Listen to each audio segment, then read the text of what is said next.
Assalamualaikum warahmatullahi wabarakatuh. Perkenalkan, nama saya Guntur Jaya Saputra dari kelas Tadris Matematika A NIM 16. Nah, pada kesempatan kali ini saya akan mempresentasikan tentang media pembelajaran interaktif matematika tentang penyajian data dalam bentuk tabel baris dan kolom. Nah, yang pertama, tentang pengertian penyajian data. Nah, penyajian data sendiri merupakan salah satu kegiatan dalam pembuatan laporan hasil penelitian yang telah dilakukan agar dapat dipahami dan dianalisis sesuai dengan tujuan yang diinginkan. Nah, data yang disajikan harus sederhana dan jelas agar dapat dipahami dengan mudah. Nah, selanjutnya ada tujuan dari penyajian data. Penyajian data sendiri bertujuan untuk menyajikan data dengan tepat dalam arti yang sebenarnya. Yang kedua adalah untuk mempermudah atau mempercepat pembaca dalam membaca dan menarik kesimpulan. Nah, yang ketiga, agar laporan yang disajikan lebih menarik dan lebih menyenangkan. Nah, selanjutnya ada penyajian data dalam bentuk tabel.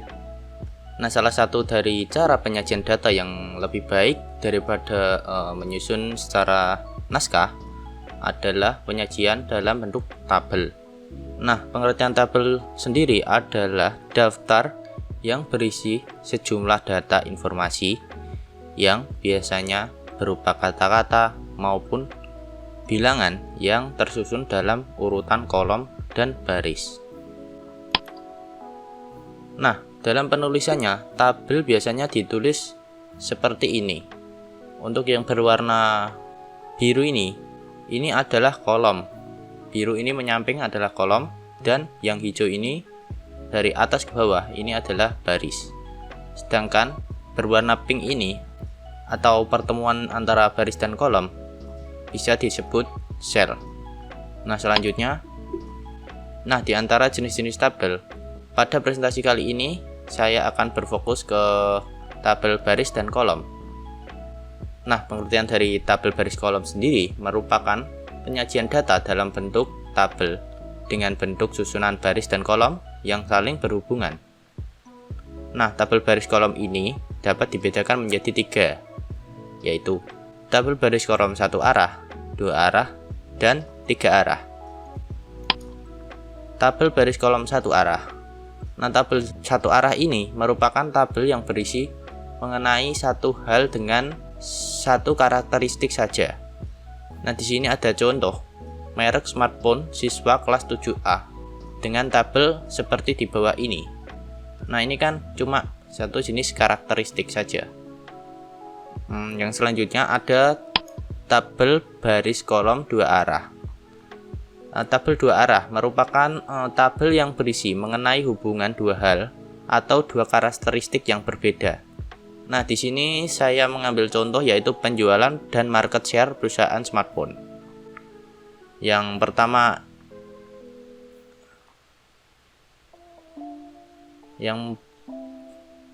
dua karakteristik ini adalah unit dan market share. Nah, yang ketiga ada tabel baris kolom 3 arah. Nah, tabel 3 arah ini merupakan tabel yang menunjukkan hubungan antara 3 hal atau karakteristik yang berbeda. Nah, untuk contoh dari tabel 3 arah sendiri bisa kalian lihat di bawah ini.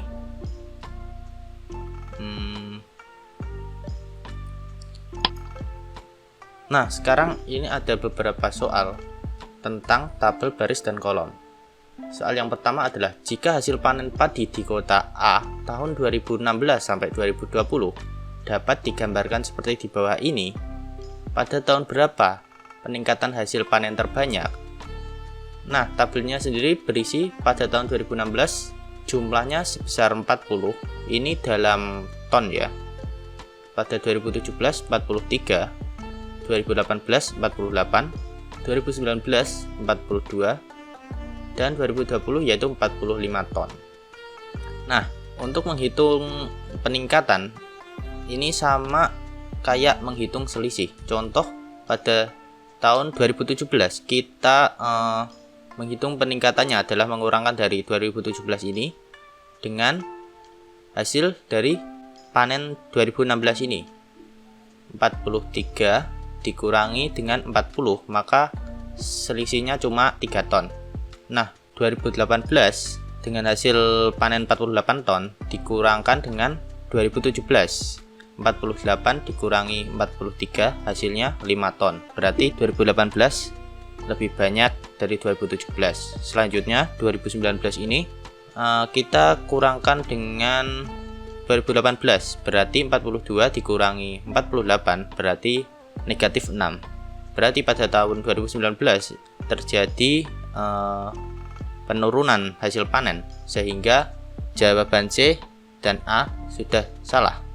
Nah, yang terakhir, hasil panen 2020 sebesar 45 dikurangkan dengan hasil panen tahun 2019 yaitu 42. 45 dikurangi 42 sama dengan 3 ton. Nah, di mana 3 ton itu lebih kecil dari 5 ton. Berarti yang paling banyak peningkatannya adalah terjadi pada tahun 2018. Good job. Nah, yang selanjutnya. Nah, soal yang kedua. Jika penjualan buku di toko buku Cahaya bulan Januari sampai Mei digambarkan dalam tabel seperti di bawah, berapa penurunan penjualan terbesar? Nah, menghitung penurunan ini sama seperti soal yang pertama tadi, menghitung selisih, cuma yang dihitung itu penurunan. Kan yang pertama tadi kan yang dihitung itu peningkatan. Berarti kita mencari yang negatifnya itu lebih banyak. Yang pertama kita menghitung bulan Februari dulu, apakah terjadi penurunan atau malah kenaikan. Bulan Februari dikurangkan dengan bulan Januari, 422 dikurangkan dengan 234, maka menghasilkan 188. Maka pada bulan Februari ini tidak mengalami penurunan, justru malah mengalami kenaikan. Nah, selanjutnya pada bulan Maret dengan total 256 unit, kita kurangkan dengan bulan Februari dengan total 422 unit. 256 dikurangi 422 yaitu 166 unit. Pada bulan Maret ini toko buku Cahaya mengalami penurunan penjualan sebesar 166 unit.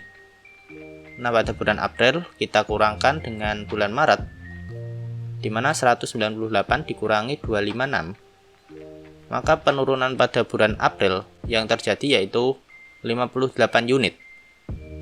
Nah, pada bulan Mei, penjualan bulan Mei kita kurangkan dengan penjualan bulan April, di mana 376 dikurangi 198, maka bulan Mei mengalami kenaikan atau tidak terjadi penurunan, yaitu sebesar 178 unit. Maka penurunan terbesar terjadi pada bulan Maret, yang dimana penurunannya yaitu berjumlah 166 unit.